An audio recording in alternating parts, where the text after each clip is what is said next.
This is Pod Populi, podcast for the people. Hey there, and welcome to the Cinnamon Effect podcast. I'm your host, Kimberly Hand, and I'm thrilled to have you with me on this vibrant journey of discovery and growth. This podcast is your go-to space for embracing intention, where you'll find clarity on your unique path, deepen those meaningful connections, and unleash your creativity like never before. We'll explore how to build unshakable confidence and celebrate the beauty of gratitude, all while savoring the calm that consistency brings to our lives. Thank you for being with me. Let's sprinkle a little cinnamon into your day and make life sweeter, healthier, and more fulfilling. Welcome back to the Cinnamon Effect. I'm Kimberly Hand, and today I'm here with Shelley Loving. Shelley is an inflammation expert. She's the author of the cookbook, What's on Your Fork? She has a husband who had a massive heart attack at 41, and that changed how Shelley and her husband started living, eating, their lifestyle. We're going to get into that. We're going to find out what an anti-inflammation diet looks like. We're going to find out what Shelley eats, because I know she does no refined oils and, dairy and these things. So we're going to dive into all of that. Welcome, Shelley. Thank you so much, Kimberly, for having me. This is going to be fun. This is going to be fun. Shelley's from Texas, has only been in Florida a couple of months. Yes, ma'am. And here we are. Here we are. Our stars aligned. That's right. That's right. So talk me through your husband's 41 years old. He was. He has a massive heart attack, which was very shocking because he was so young. Yeah. And healthy, we thought. And healthy. Yeah, he didn't have any signs of cardiac issues. He doesn't have any heart disease history on either side of his family. So we were just stunned. Like, we couldn't believe what was happening. What we thought, he had the flu. It was in February, Super Bowl Sunday, actually. He had the flu, we thought. So we're like, let's get into Sunday, Doc in a Box place to get some Tamiflu. This was 11 years ago.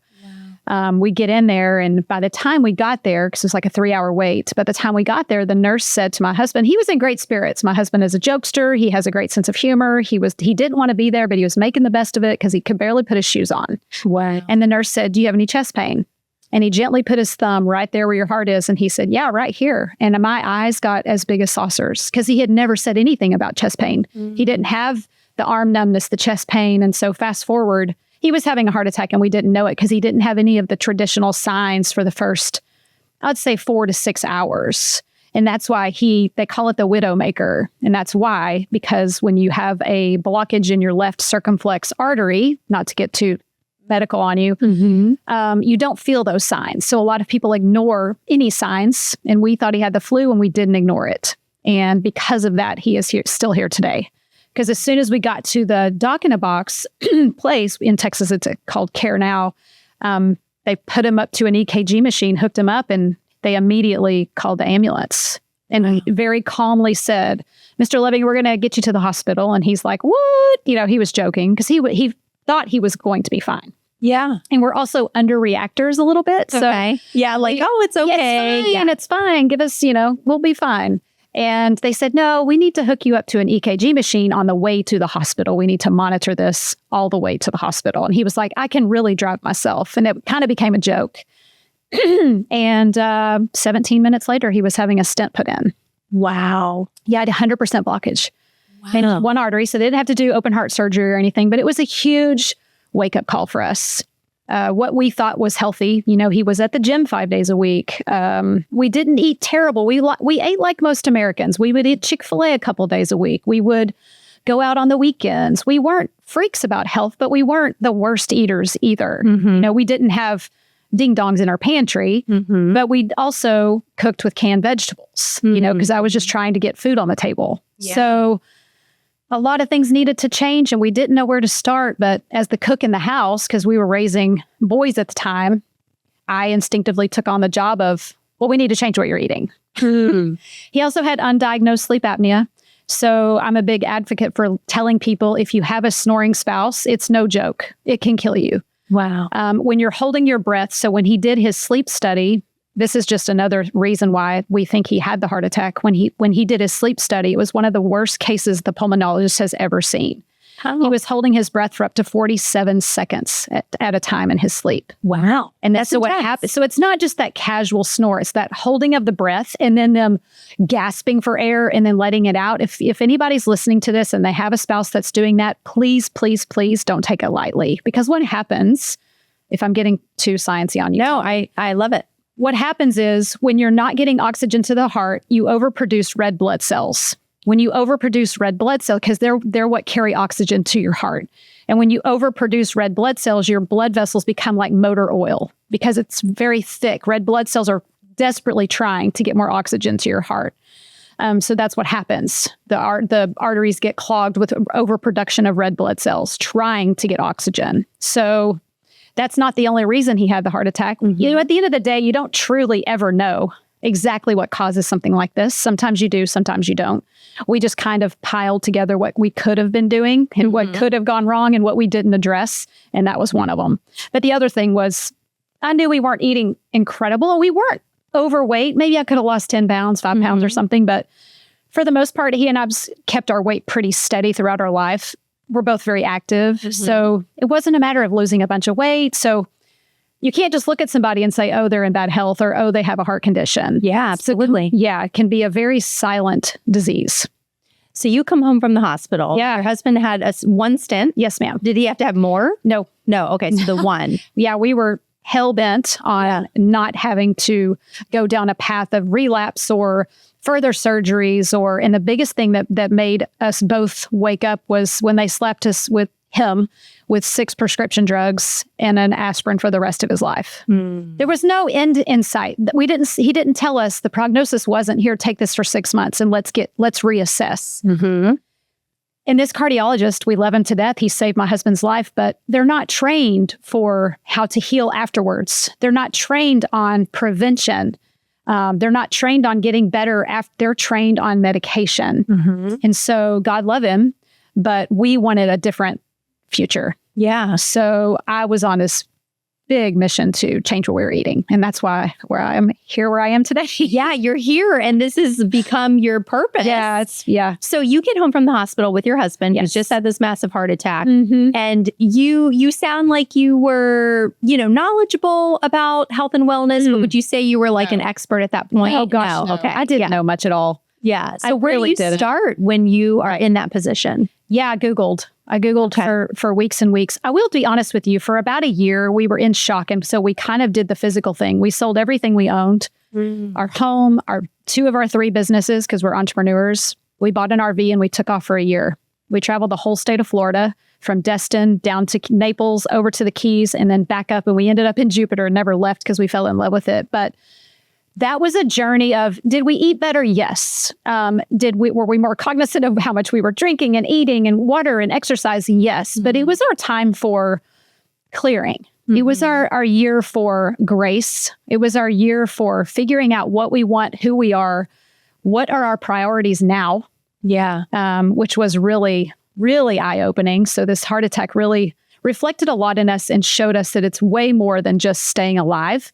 You have to live while you're here. So that's the reason why we simplified our life drastically in 3 months. It's so interesting that was kind of your first thing that you did, was clearing out all the unnecessary. Yeah, that's what we did. What were some things that you were like, well, obviously you said you sold businesses. They were taking over our lives. So being entrepreneurs, my husband owned a construction company for over 20 years. And we also had 2 retail stores.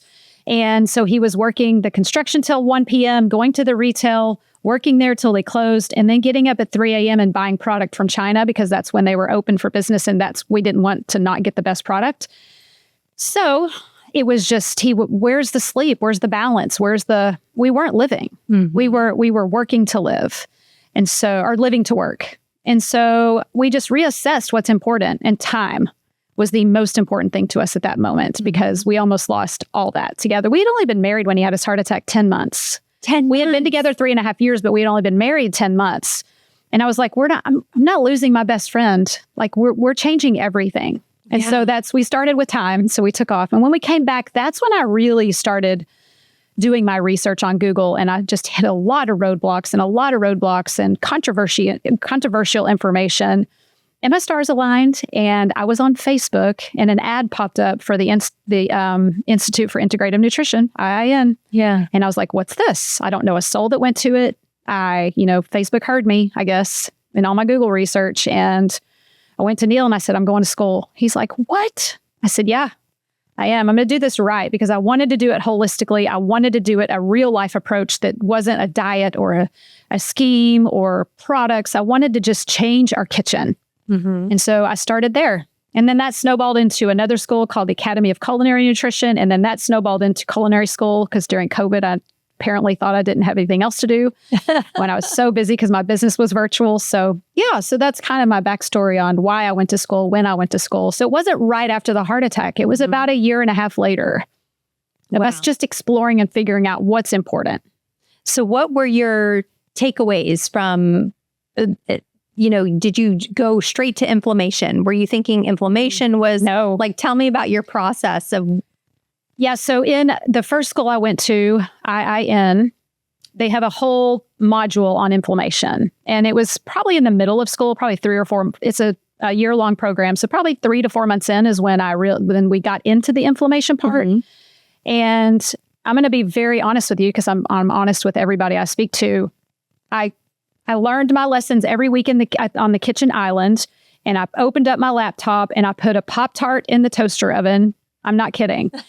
While Pop Tarts are delicious. Right. And I took it out of the toaster and I put it down there. And then the class was on inflammation. Wow. And what foods cause inflammation, ultra processed foods, and the whole lesson on that. And as I'm eating the Pop Tart, I wanted to throw up. Wow. And that was my biggest light bulb moment. It was like, Shelley, if you get rid of the inflammatory foods, his heart is inflamed. You have got these symptoms going on. If you reduce the inflammation in the food you're eating, maybe that's the answer. Mm-hmm. And that's what I did. Wow. And it was hard. I grew up on those Pop Tarts. That Pop Tart changed my life. It changed my life. And it just changed my whole outlook. And I needed to eat it. I ate Pop Tarts my whole life. Mm-hmm. That was a staple breakfast growing up. I'm a kid in the 80s. And that was a staple breakfast. And now, 11 years later, I've learned how detrimental those foods can be for children long term. A Pop Tart every now and then is okay. Mm-hmm. But a Pop Tart where you keep it in your pantry and you're feeding it to your children 3 days a week, it's detrimental to their mental health, their physical health, their weight, their blood sugar, their ability to learn, think clearly. So yeah, that Pop Tart changed the trajectory of my life, and that's when I decided to really implement these anti-inflammatory principles into our kitchen. And that's when everything changed. Wow. Yeah. So how was that transition? You basically throw away all the Pop Tarts, right? Definitely. And so I kind of went overboard. And now that I'm teaching 11 years later and I've seen what works, what doesn't, I've helped many clients. I have my own online membership where I help people every week. I've learned this doesn't work. So don't take this advice, but this is what I did. I went extreme. I got rid of the dairy, the gluten, the white refined sugar, the white refined oils all at once. Mm-hmm. I don't recommend that for anyone. You don't recommend? I do all not. That. Okay. No, it was a nightmare. I was the devil. Yeah. It was like, I've never done drugs in my life, but I felt like I was having drug withdrawals. Yes. I was going in the pantry, going in the fridge, like frantically looking, binging for whatever I could eat that my body has been addicted to for 40 plus years.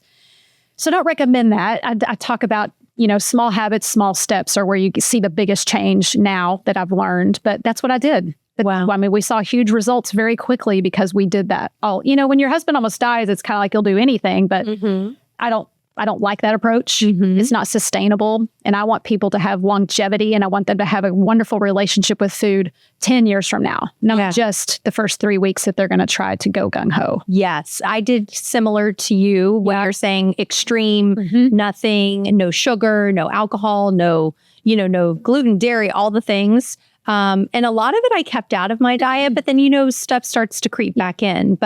And I will agree with you on that, where I felt like, did you? My skin was crawling almost. And I was like, this is intense. I was jittery. I was pacing in my kitchen trying to find something. Like, it was bad.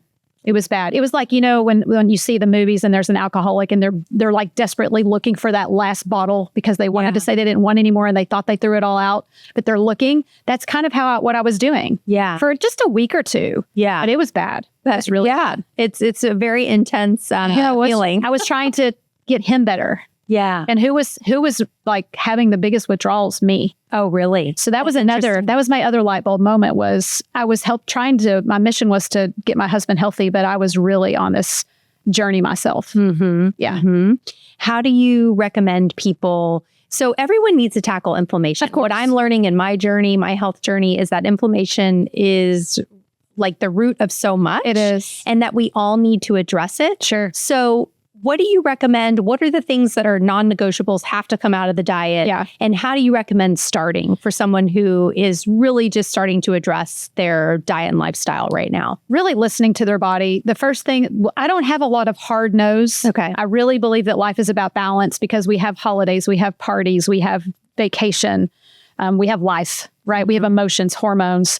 So I try to teach people balance and try to get that 80-20 rule to where 80% of the time, Monday through Thursday, Monday through Friday, what are you eating? What are you driving in the car with the kids' carpool?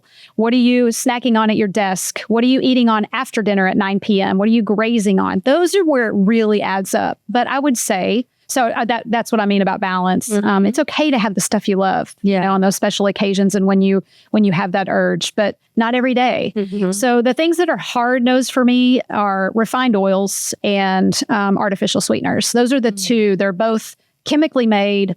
They are both detrimental to our health long term, and they're both in so many things that people don't realize. So it's not about buying the refined oil and keeping a bottle of vegetable oil in your pantry. It's about all the products that have refined oils in them, from crackers to chips and cookies and dressings, and they're in everything. And people aren't realizing it. And so they just cause inflammation. They go through 9 steps in a factory and 3 to become this clear oil in a plastic bottle or in your foods. And 3 of those steps are bleaching. 2 of them are deodorizing. Ugh. Because if it smells so bad, nobody will consume it. So in my mind, that's all I need to know. Mm-hmm. Like, there's lots of contradictory information out there about refined oils. And if it has to go through all those steps, it's not meant for my body. Yeah. That's just a hard no for me. Same with artificial sweeteners. What people don't understand about artificial sweeteners, because my audience seems to be a little bit older, so like 45 to 75 women, a lot of baby boomers. Mm-hmm. And what they don't realize is if a package says sugar-free, 0 sugar, they think that's good because marketing is really good. Mm-hmm. It's got artificial sweeteners in it. And artificial sweeteners, the reason they're so addicting, they don't have calories. So when you eat them, your body thinks it's sugar. So your body does what? It's waiting for, what do you get from sugar? You get energy. That's why we eat it. You get the energy, you get the blood sugar spike, and you get the energy, and your body's like, let's go. When you have artificial sweeteners, your body still says, let's go, but there's no calorie following it. Mm-hmm. So your body's constantly chasing the energy calorie that they're not getting. That's why it's addicting. So Diet Cokes, you drink it and your body's like, let's go. Where's that calorie I can burn? There are none. Oh, interesting. I never thought about it that way. People don't think that it's in diet. It's in chewing gum. Mm-hmm. No, it's sodas. It's dressings that say no sugar or skinny dressings, things like that. So they're in a lot of things that people don't realize. And those are like also like sugar alcohols and things like that. Yeah. Yeah. Not good. Not good. Yeah. Just stick with the real stuff. Mm-hmm. Yeah. I'm not against sweet foods. Mm-hmm. I love raw honey, maple syrup, a little bit of coconut sugar. Yeah, but they're real. Mm-hmm. They're real food. So please don't drink half a jug of maple syrup. That's not good. Yeah. But a tablespoon in a brownie recipe is a lot better than trying to find your way through guilt-free, quote unquote, sugar-free things. Yes. Yes. I'm finding my husband is trying out keto right now and seeing good results. But I'm also like, he's eating whole foods, but like, what are in these keto snacks, right? Because some of them are they're like less than 1 carb or less than 1 gram of sugar. Or like, so what's in that? Right. Sure. You know, and I have not, it's kind of been his journey. So I'm There like you go. letting him do his thing, but I'm also like, like, I don't know about that. When he's not around, just flip it over and read the ingredient list. Just so you know, don't say anything to him. He'll figure it out. I know. Yeah, that's what probably the biggest thing I teach people, that especially new followers and new clients. Everything you need to know is in the ingredient list of every food in that grocery store. It tells you the whole story of the food. Don't look at the nutrition facts for now. If you're on a health journey, we shouldn't be counting calories and carbs and macros and all that. If you're trying to heal your body, what matters is what's in the food. Read the ingredient list. I want to get into ingredient lists in a second, but I want to kind of go back to the anti-inflammatory. Yes. You're saying no seed oils or refined oils. Do you dine out? I do. You do. I do. That's the balance. Okay. That's the balance. If I'm eating out, I'm choosing to eat out. I am going to indulge. I'm going to enjoy, and I'm not going to let it stress me out. But when I'm at home, I have 100% control over what's going in my body. When I'm eating out, I'm not going to, go crazy. But I don't ask them what oils they're using. It is their restaurant and I choose to be there. Do I sometimes ask for subtle substitutions? Yes, absolutely. If I don't, what are those? I'd like to know, because I find I agree with you where I'm like, I'm choosing to dine out. I know I'm probably not going to get 100% cold pressed organic olive oil. we're not. So I'm okay with it. But are there little subtle things that we can do where we're not going to make a big stink with the waiter in the restaurant, but like, what can we do? Well, like one example, I'm a Texas girl, so we eat a lot of Mexican food. Real Mexican food. By the way, if you know any good Mexican food places here, please tell me, because send them your way. cannot find them. Like true Mexican food. I know a couple Texans and they say it's very difficult. It is so difficult. So I'm having really good Mexican food withdrawals. But at a Mexican food restaurant, they give you refried beans. Every time we go, we just ask, can we please have black beans or charro beans? Because they're the real whole bean and excellent source of fiber. And protein. So, but refried, they're just not, by the time they get to the state that they're in, they're just not healthy anymore. So little swaps like that. Or, we limit our gluten. We are not completely gluten-free, but I would say 90% of the time we're gluten-free. So if we are craving like a grilled chicken sandwich, I'll take half the bun off. Little subtle things to where, or we don't get fries, we get sweet potato fries. Are they still fried? Yes. But at least I know it's a sweet potato. There's a lot more health benefits from that than a white potato. And so little tiny, I'm not extreme on swap outs at a restaurant, but I'll do little things like that. Yeah. Do you ever ask them to like saute in butter or No. I've heard people say that, but I've I never asked. No, I figured, especially because I cook for a living, it's just the truth. When I go out, I tell people, so if people invite me over for dinner, they're like, Shelley, I don't want to cook, or I don't want you to be disappointed. What if my food's not healthy? I'm like, you don't realize if I'm not cooking, I will eat it. Yeah. I am so happy not to be cooking. I don't care what you make me. I will eat it. So at a restaurant, I'm so happy that I'm there and I get to have a waiter wait on me and I get to have a kitchen make me a meal that I'm not stressing about that. But if I see what's on it and I can make an easy substitution and it's not a big deal, I will do it. I agree with you as well, where I think the more you stress about a food that you're eating, the worse it is for you. 100%. I tell people shame and guilt are 2 words that should not be related to food ever. Yes. Ever. The relationship we have with food is the longest relationship we'll ever have. It surpasses our parents. It surpasses our children.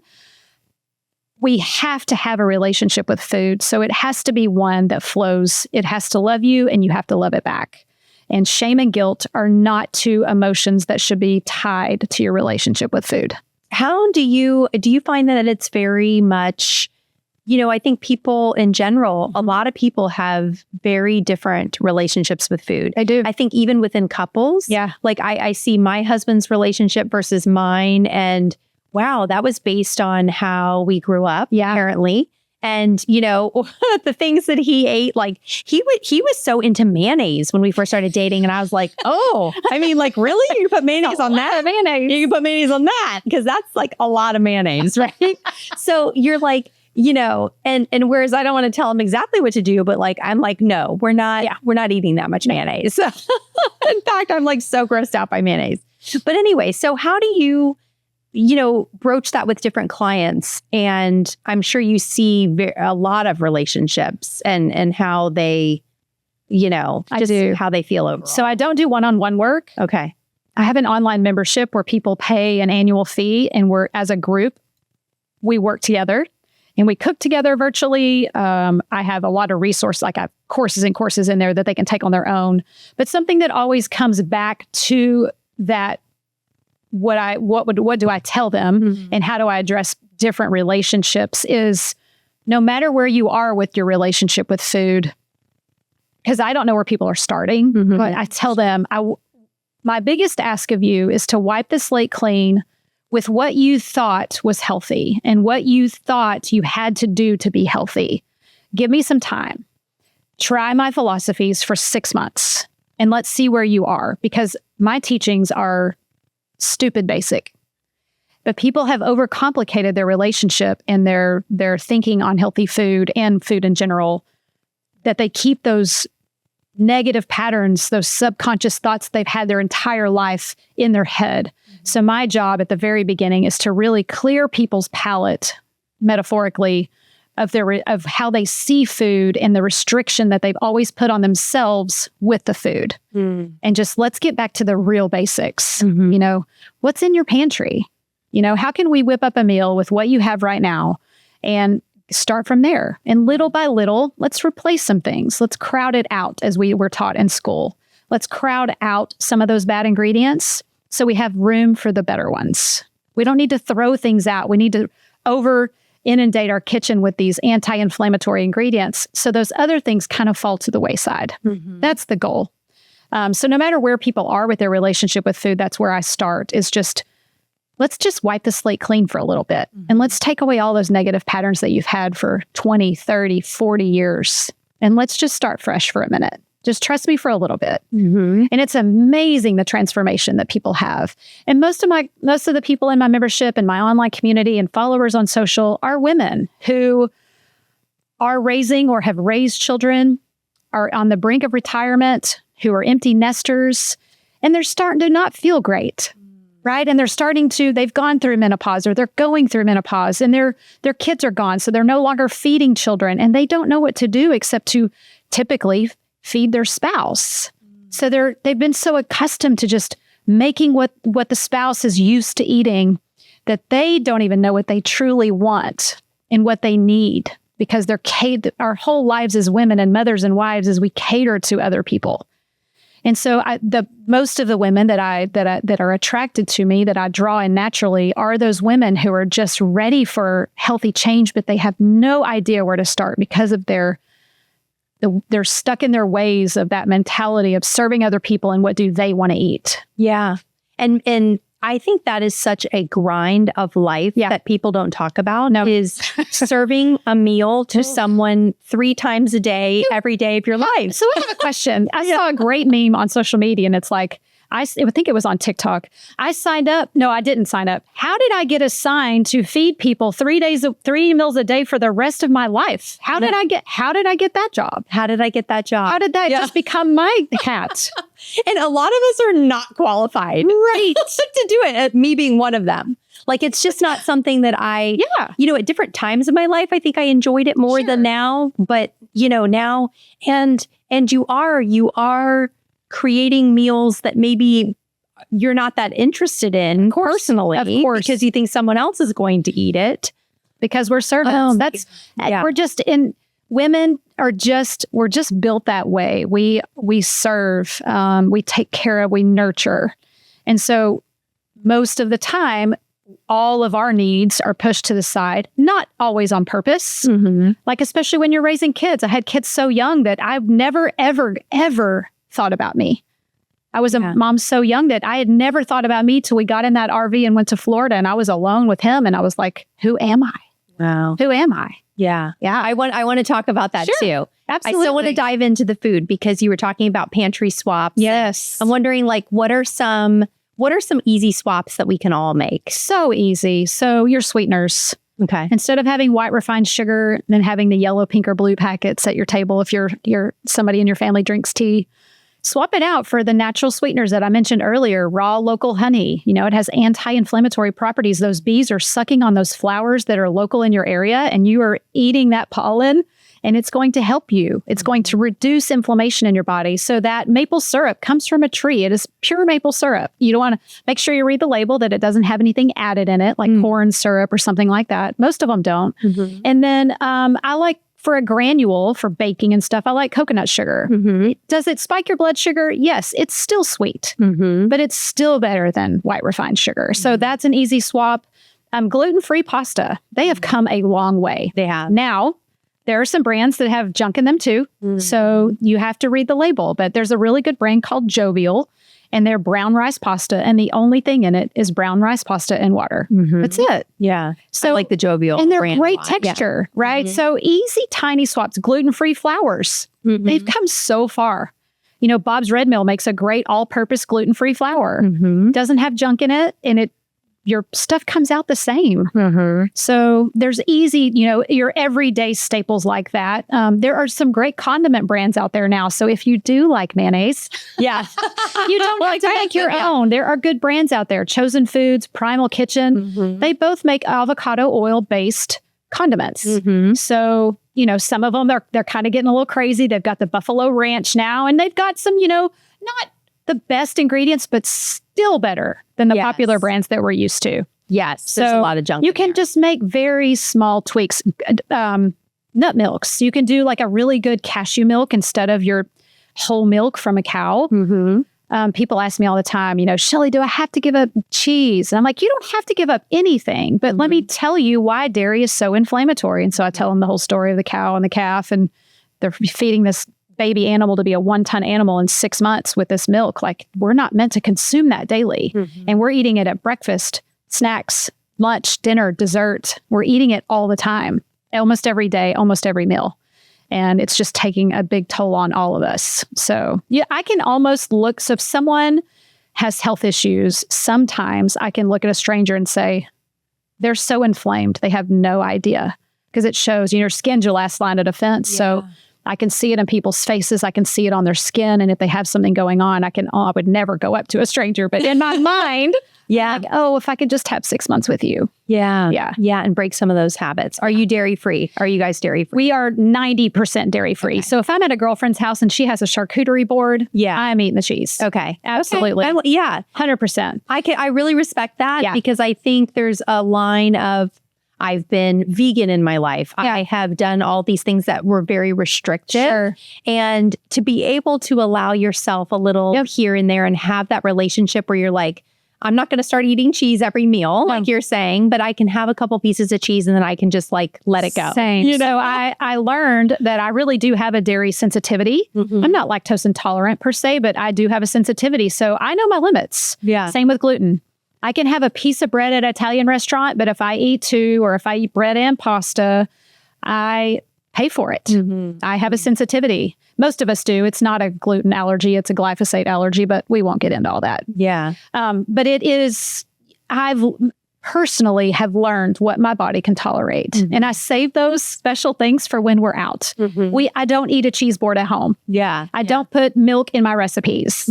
I don't put cheese in my recipes. So, but when I'm out, if I want to eat Italian and I want a lasagna, I'm going to tear it up. I'm going to tear it up and I'm going to enjoy every bite. Because I know 80% of the time we're working really hard on our health, really hard. So in order to find that balance and not go crazy and not feel deprived or restricted, that's what Neil and I have learned works for us.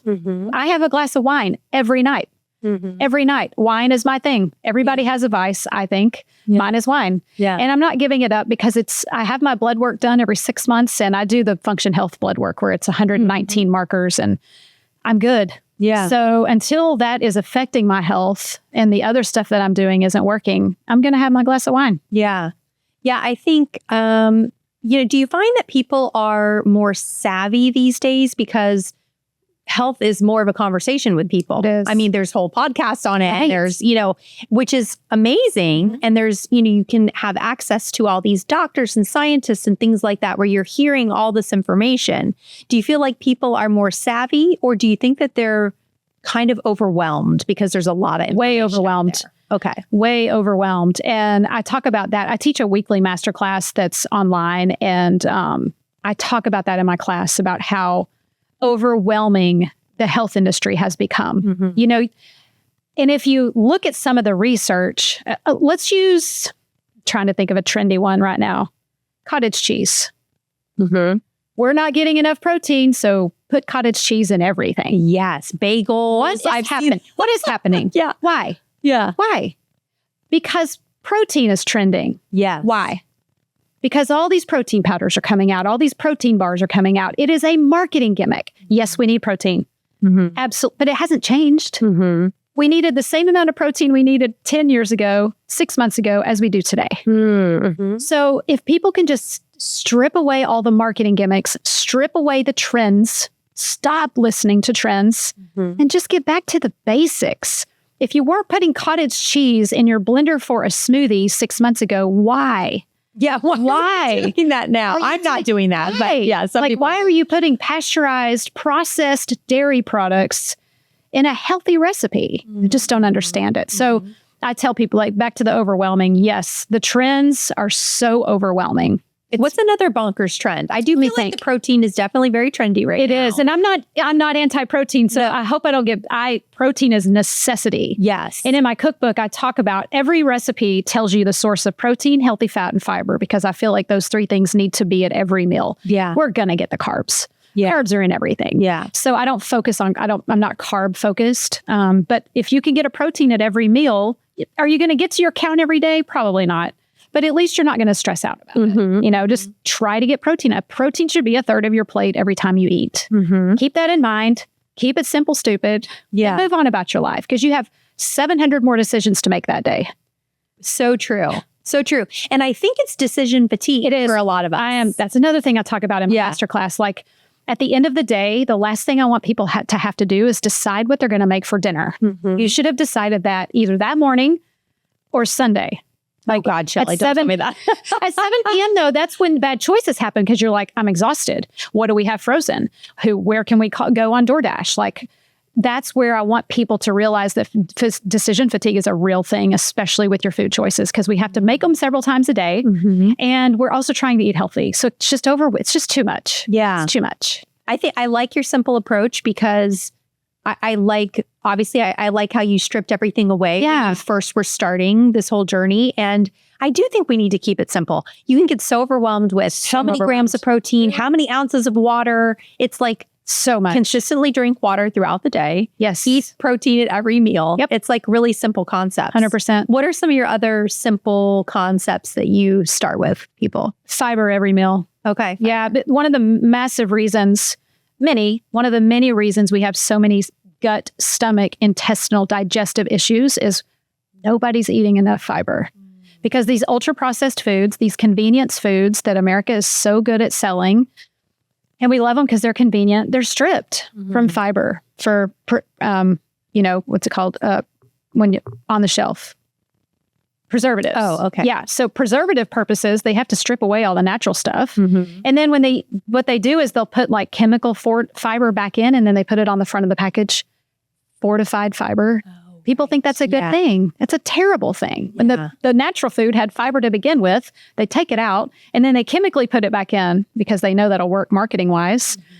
So one of the reasons that we have all these stomach issues and digestive issues, and I think one of the main reasons we even have colonoscopies today is because no one is eating the foods that clear out their system. Yeah. So I'm a big proponent. Fiber does a lot of things. It carries nutrients through the body. It carries waste out of the body. So I'm a big keeping it simple: protein, fiber, and healthy fats, because healthy fats, that's one of the reasons I believe there's so many mental health issues today. Alzheimer's, dementia, we're starving our brains. Wow. Our brain is made of 65% fat. And if we're not feeding it what it needs to be nourished, how in the world is it going to work properly? How? Yeah. So I'm a big proponent of healthy fat, and I'm a big advocate on speaking out about no-fat, low-fat diets and how they're so detrimental to us long-term. If you notice, low-fat, no-fat diets were really popular in the early 80s. And if you think about it, all these baby boomers who are now getting Alzheimer's and dementia, what were they doing back then? Yeah. Drinking diet sodas, because now artificial sweeteners are linked to mental health things like Alzheimer's and dementia. Studies are coming out. So just eat the real food that nourishes your body so you can age gracefully. Diet Coke, really? I've shamed a prior guest about Diet Coke. She's probably listening. Oh no! Yeah, I just think the diet, like that type of stuff, make those. And I'm still shocked at the amount of people that drink. I know, Coke. Me too. I am stunned, honestly. And no judgment. People don't know what they don't know. Yeah. Just like doctors don't know what they don't know. Yeah. And it's not their job to be the nutritionist and the person who saves people's lives. It's not their job to do both. But I think our system is broken, and I feel like they need to do a better job at educating these people who are offering medical advice to people and not attaching nutrition to it. There's got to be a better connection with that, because food, your kitchen is where your health starts. Yeah. And your kitchen is also where you can heal. And there's not enough connection between the medical industry and the nutrition industry. And I just hope and pray that that bridge the gap gets closer and closer as we go forward. In a way, though, it's opened up a space for people like you and other people that can bridge that gap. 100%. And so I think that's an important note, too, is that you may have your physician and you may have make someone a part of your team. Yes, so much. Yeah, like build your team. I'm all about that. Build your team of people, because it can't. And I think for a long time, people just relied on the doctor, like you're saying, and that was their one source of information. Yes. It's not like that anymore. No. So you have to build your team of people that can help you figure that all out. Yeah, but I'm learning this younger generation, man, they've got all the power. They really own themselves. My sons are in their 30s now, and that whole generation, man, they've got it. They've got so much opportunity, and they're not dumb, and they own themselves. Whereas my parents' generation, they're in their 70s. I tell my mom all the time, you guys got the shaft because you were growing up when ultra processed foods were huge. You were growing up when prescription drugs were coming out. You were growing up when smoking was cool. You got the short straw in every aspect of health. And because of that, none of it is their fault. And now they're in their 70s, and starting new habits is a lot harder when you're 70 than when you're 30. Yeah. And I feel sorry for and I'm not generalizing in a negative way, but I see it so much with my clients that they really, really are battling more than us younger generations. Yeah. Yeah. So true. Yeah. I know. My parents are in their just turning 70. Yeah. So same generation. And my parents are the hardest people I've ever cracked to try to get healthy. Oh, yeah. Those ones closest to you, man. They don't want to listen. The mayonnaise, the Diet Coke, Yep, the powdered donuts. Yeah. I mean, it is what it is. Oh, gosh. Yeah, the powdered donuts. Oh, my gosh. So I want to know a typical day in Shelley and Neil's kitchen. Yeah. What does that look like? Well, Neil's not in there. Okay. Yeah. Only Shelley is cooking. I have to say, he cooks breakfast, and he does he's come a long way. He used to only work the microwave. So I have to give him a little bit of credit. Yeah. And he actually uses the Blackstone now. So last night he made salmon on the Blackstone. So I have to give him some credit. I joke because for the first 12 years of our marriage, he literally didn't go in the kitchen. Yeah. So I'm happy that he's starting to get in the kitchen more. Go, Neil. And I have trouble answering this question because I get bored with food. So I'm constantly changing our menus, which is a joke in our family, because when I make something, I'm like, did you like it? And he's like, I loved it. I'll never have it again, but I loved it, because I'm always experimenting. But for breakfast is a pretty good staple. Like, we wake up and he goes to the gym. I sit on the couch and work with I drink my water, and then I have a cup of coffee with just a little bit of cashew milk in it.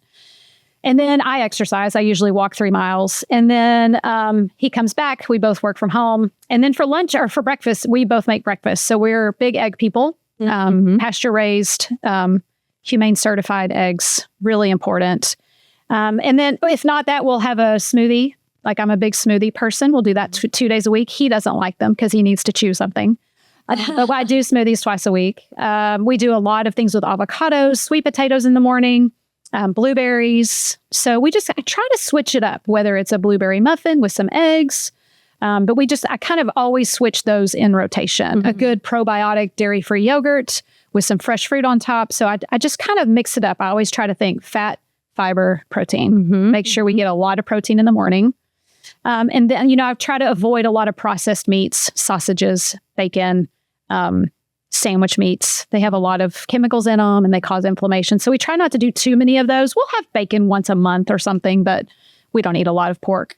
And then lunch is usually leftovers. And then dinner is, I get creative. Like I get really bored in the kitchen. So I'm constantly trying to, because as a person who cooks professionally, not in a kitchen, but for myself, I'm always wanting to explore. But we do a lot of lean proteins, salmon, chicken, turkey.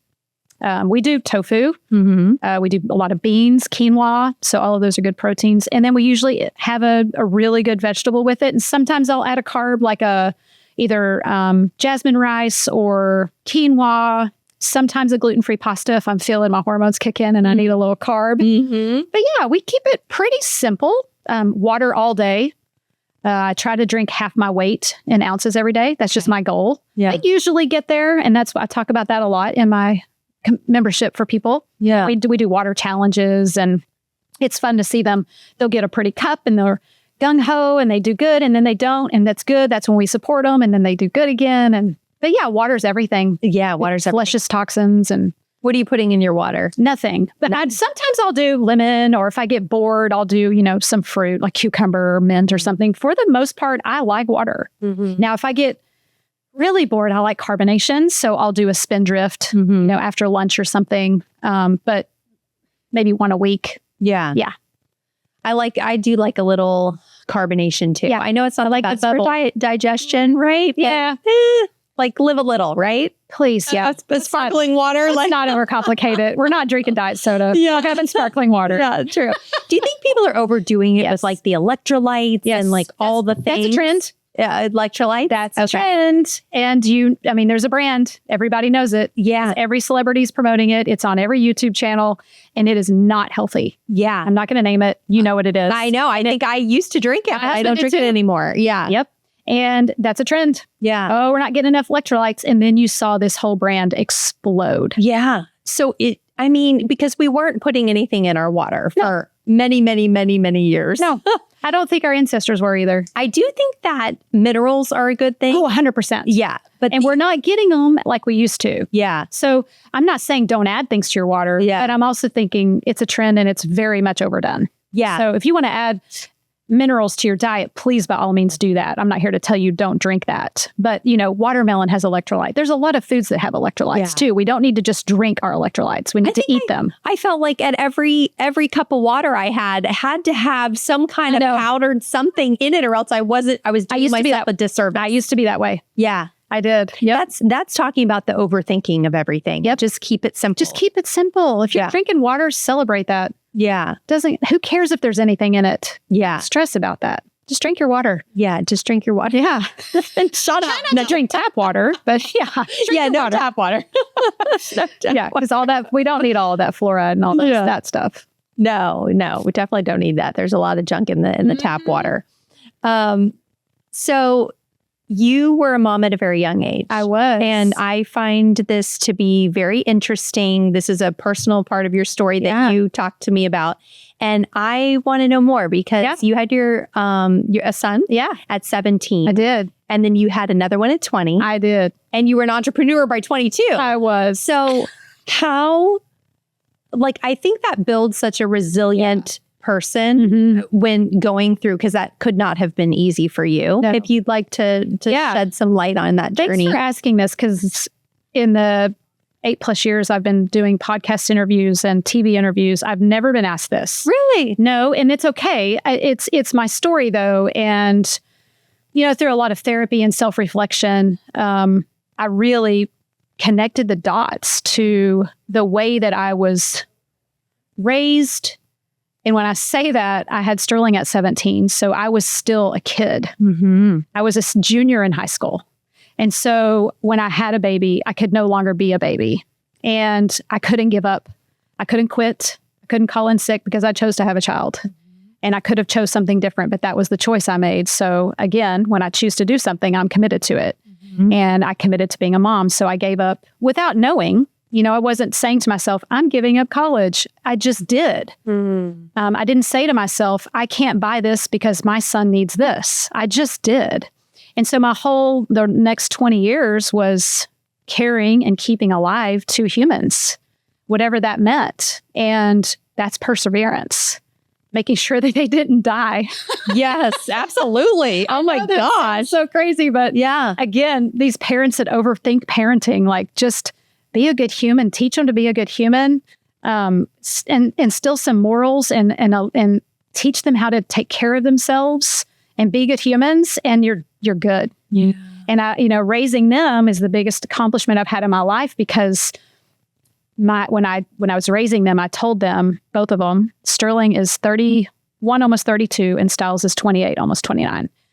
And they're great. They're amazing right now. And I told them, I don't care what you do in life, because I didn't go to college. So I wasn't the parent that said you have to go to college, because nobody in my family went to college and we all did okay. And I said, as long as you have a plan, because mama's not taking care of you, you're kind, you don't do anything illegal, and you're happy.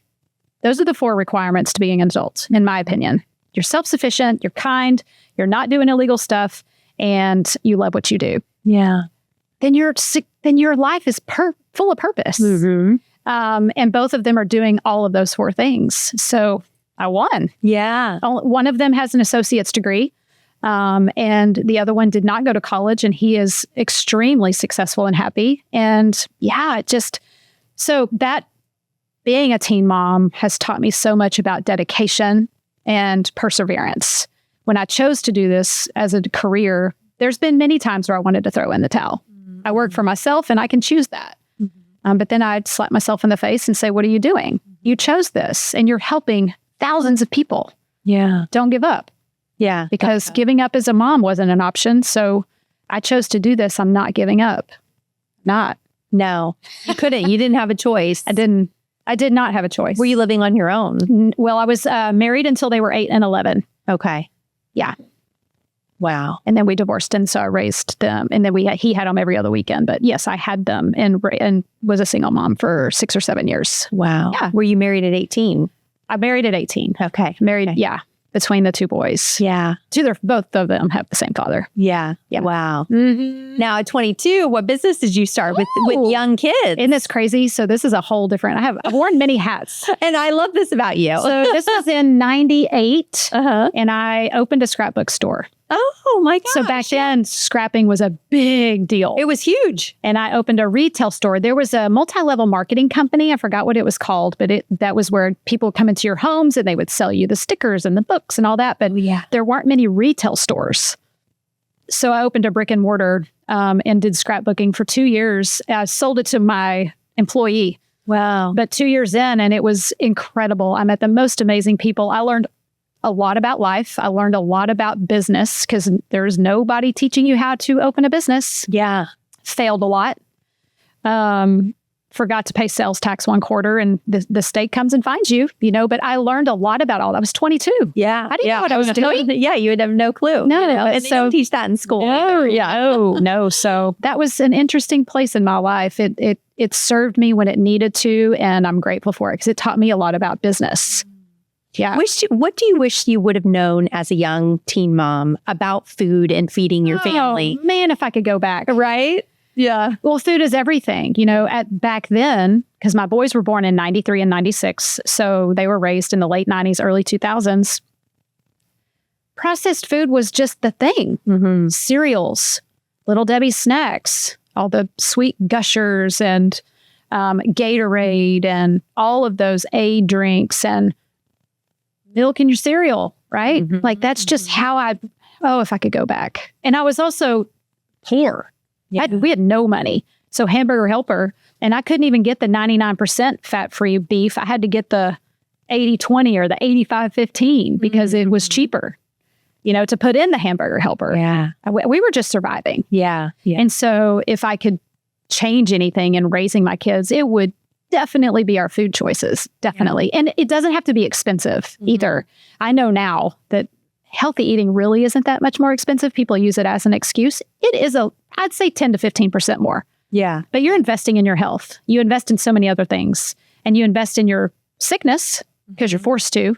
So if you just put that towards your prevention, then I would much rather put all my money into prevention than all my money into tests and x-rays and medication. Absolutely. Right? Yeah. Yeah. What are some of your favorite recipes that are in your book? What's on your fork? Yeah. Shelley's book. Talk to me about some of the recipes that are in there. So I had a 5-year goal when I started my business to write a cookbook, and pipe dream. And 4 years later, it was on Amazon. So that's fun. My favorite recipe is probably the chicken tortilla soup. I'm from Texas, but it's just a really nourishing bowl of nutrition, but it's so delicious. So that's probably my favorite. Okay. Are you a big soup maker? I am. Okay. Huge fan. Okay. I love soups too. Yeah. I find like if you can create a soup, I can do a really good chicken noodle type soup with like bone broth and make it like very nourishing. What are some of your... Boil the whole chicken? So no, I haven't gotten that far. Yeah. So I just do like chicken breast actually, and just kind of like break it all up in the... So if you take a whole chicken and boil it. Okay. And then once it's cooked, pull it out, take all the meat off and put the meat back in. You have all that goodness from the whole chicken. Okay. The bones and everything. That seems like a step above what I... It's easy. It's just capable of. It's so easy. So easy. But what was your question? You asked me something about... just talking about some of the recipes. Soups. You like soups. Oh yeah, I made miso soup for the first time yesterday for my YouTube channel. Oh, yum. And I made the video yesterday. It is delicious. So I can't wait for that to come out. So that's a new one that I just made. Oh, yum. I like miso soup. Me too. Yeah. So it's got ginger and turmeric in it, and like the nori sheets that you roll sushi in. You take those and you cut them into really thin strips, kind of like a tortilla strip in a tortilla soup. You cut them really thin and put them in there. So there's lots of antioxidants in the soup, but it's delicious. I'm in tofu. That's a great thing to just like have a soup in your fridge. And what kind of meal prepping are you doing for your... like for the week? That's another... do it on Sunday. Prepared is kind of a... That's another thing that I teach balance in. You please don't prep 3 meals a day, 7 days a week. It's just not sustainable. Yeah. Sounds good in theory. It's not sustainable. Unless you're teaching people to do it, and doing it for a living. That's one thing, but people are busy. People have lives. So I try to teach people, just prep a few things. Maybe make a muffin early in the week. Maybe make a soup. Maybe just prep some of your veggies. Cut your veggies. If you have an idea of what you want for dinner, just cut a few things. I call it par cooking. So just do some of the steps ahead of time when you get home from the grocery store. The groceries are out on the counter. You're putting them away. Before you put them away, wash them and do what you need to do with them before you put them in the fridge. That's a good tip. That way, you've got some of the work done. So when you go to make that recipe, half of the work is done. So that way you're not spending 2 hours cooking dinner. Maybe you're just spending 20 or 30 minutes. And it's just easy that you can do quick protein, like chicken or whatever, and be done with it. Yes, season your meats. Yeah. Marinate your meats. Something else that we do, I talk a lot about, is you got to fall in love with leftovers. If you're going to have healthy food in your kitchen, leftovers have to become your friend. Yeah. Because it just makes sense. And to all the people that are listening here that aren't the cook in the family, be quiet about the leftovers. Yeah. Because the people that made the meal don't want to hear you gripe about them. Yeah. Because that means they don't have to cook again. So say thank you and eat the leftovers and move on about your day. Love that. Like, I'm passionate about that. You're going to request that I cook 2 meals when I could cook 1 meal and you could eat it twice. Yeah. But you're not going to do that because why?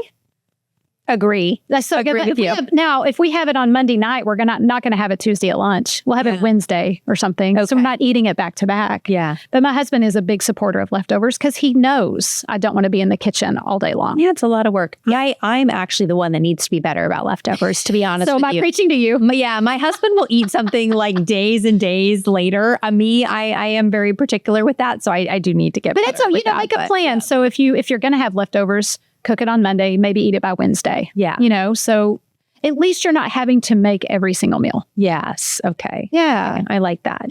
Is there anything you want to leave the listeners with today? I feel like you gave so many good tips. Wow. I'm I've been asked a lot, Shelley, if you could give one piece of advice, and it would be really own your health because you're responsible for it. No one else is. Your doctor's not.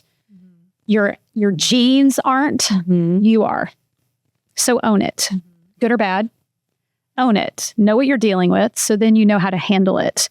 And one of the biggest ways you can own your health is learning how to read a food label. You can change the direction of your health just by knowing what you're eating. If you can't pronounce it, if there's food dyes, if there's, balance, of course. But when you become a food label expert, you put so much back on the shelf. And then what are you doing? You're owning your health. You're telling your body, no, I know this isn't going to serve you. So I'm putting it back, and I'm going to find, because there's so many good brands out there now. So many. You just have to take a little bit of time and read the label and get out of your habit of buying the same brand of whatever you've been buying for 20 years. Start over. Start reading the labels and find the good products because they're out there. Yeah. You do have to dig a little. You do the research. It's your responsibility. Yeah, it is. So I don't like the excuses people give me of I don't have time and it's too much work. And no, you just have to own it. Yeah. And it has to be on, and you have that priority list. It's usually, family and religion and all that. Where's the health? Yeah. Where's the food? It should be at the top. It should be at the top. Yeah. Yes. Because this is the cinnamon effect. Yeah. And I use cinnamon as a metaphor for what I think makes life better, sweeter, healthier, more fulfilling. I want to know, what is your cinnamon effect? Oh, wow. That's hard. I have personal and business. So I guess on the business side, it would be the kitchen is where your health starts. So learn to fall in love with spending some time with a messy hand. Fall in love with just spending time in the kitchen, because your health is going to exponentially change when you learn to love the food you're feeding it. So that would be that. And then personal, slow down. Yeah. Peel back all the layers of the things you really don't need and just be in the moment. Just be. Turn your phone off. When you're having a conversation, look people in the eye. Don't multitask, and just slow down. Watch the sunsets. The eye contact. Yeah. So big. Yeah. So big. Don't multitask. Don't look at your phone when someone's talking to you. They're taking their time out of their day. Don't look at your phone. Love that. Yeah. We all need that. Especially, I was on vacation and I was walking down the street and I literally looked around. I had a moment of just like, oh my gosh, everyone is on their phone. Everyone. They're walking on their phone. I mean, it's just like, and I'm not saying I'm not on my phone. Of course, we're not very guilty of it. Yeah. But I'm trying really hard to be more in the moment. And that's something that Neil and I, moving from Texas, away from everything we know, everybody we know, to a place where we know nobody. We've really learned to peel back those layers of unimportant things in our life, unimportant habits, things that we were doing, people we were hanging with, all of that, stripping all of that away and just really being in the moment of where we are. Yeah. It's taught us a lot. Yeah. And so did the heart attack. Yeah. Did the same thing. Yeah. You've kind of been in this kind of rebirth. Yeah. A couple of times now. Yes. But it's good. It pushes you out of your comfort zone. It very much so. Yeah. You learn the most when you're out of your comfort zone. That's for sure. Yeah. Yeah. Shelley, please tell everyone how they can find you. Yeah. So I'm everywhere Shelley Can Help. And it's SHELLEY. So that's my website, social media, everything is Shelley Can Help. Shelley and I'm everywhere, unfortunately. Everywhere but X. I'm on everything. Okay. Every day. I'm not. I need to venture out and do all these other things. You really don't. But YouTube is probably where you'll find the most, in my website, where you'll find, if you're wanting food inspiration, recipe videos, printable recipes, stuff like that, it's going to be that. Anything else for inspiration?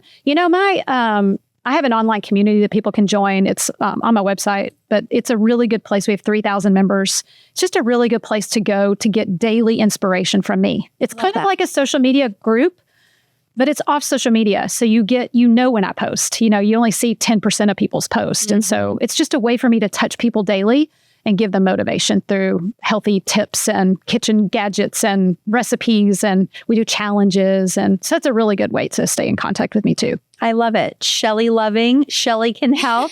What's on your fork? Yes. Cookbook. We got a bunch of ways we can connect with you. Thank you so much for being here. Thank you for having me. It was fun. It was fun. Thanks for tuning into this episode of The Cinnamon Effect. If you enjoyed our time together, don't forget to hit that follow button on your podcast app and sprinkle a little love by leaving us a 5-star rating and a quick review. Your support means the world to me. For even more goodness, check out the show notes where you'll find links to some of my favorite products. And don't forget to visit thecinnamoneffect.com to connect with me directly or to grab your TCE gratitude journal, your next step towards a more grateful life. I can't wait to spice things up with you again next time. Stay vibrant, stay inspired, and remember to add a little cinnamon to your life every day.